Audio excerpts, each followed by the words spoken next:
أعوذ بالله من الشيطان الرجيم. بسم الله الرحمن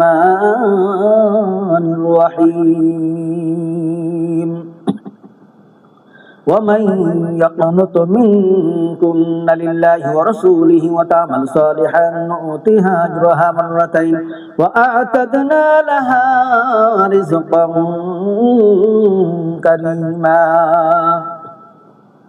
يا نساء النبي لستن كأحد من النساء إن تقيتن فلا تخضعن بالقول فيطمع الذي في قلبه مرض وقلن قولا معروفا وقرن في بيوتكن ولا تبرجن تبرج الجاهلية الأولى وأقمنا الصلاة وآتينا الزكاة وأطعنا الله ورسوله إنما يريد الله ليذهب عنكم الرجس أهل البيت ويطهركم تطهيرا واذكرن ما يتلى في بيوتكن من آيات الله والحكمة إن الله كان لطيفا خبيرا. إن المسلمين والمسلمات والمؤمنين والمؤمنات والقانتين والقانتات والصادقين والصادقات والصادقات والصابرين والصابرات والخاشعين والخاشعات والخاشعات والمتصدقين والمتصدقات والصائمين والصائمات والحافظين فروجهم والحافظات والذاكرين الله كثيرا والذاكرات أعد الله لهم مغفرة وأجرا عظيما.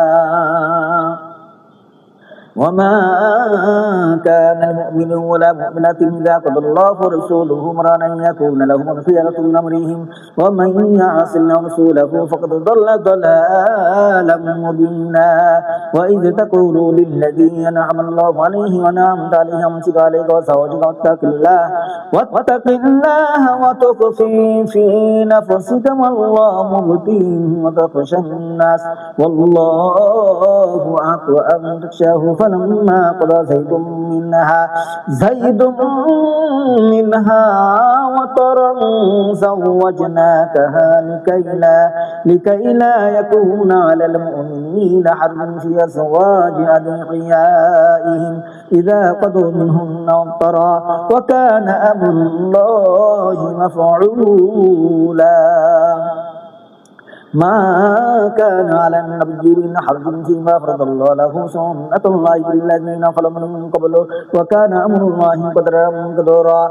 الذين يبلغون رسالات الله يخشونه ولا يخشون أحدا إلا الله وكفى بالله حسيبا.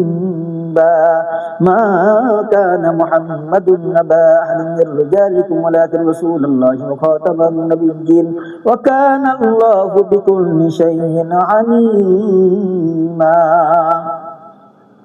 يا أيها الذين آمنوا اذكروا الله ذكرا كثيرا وسبحوه بكرة وأصيلا. هو الذي يصلي عليكم وملائكته ليخرجكم من الظلمات إلى النور وكان بالمؤمنين رحيما.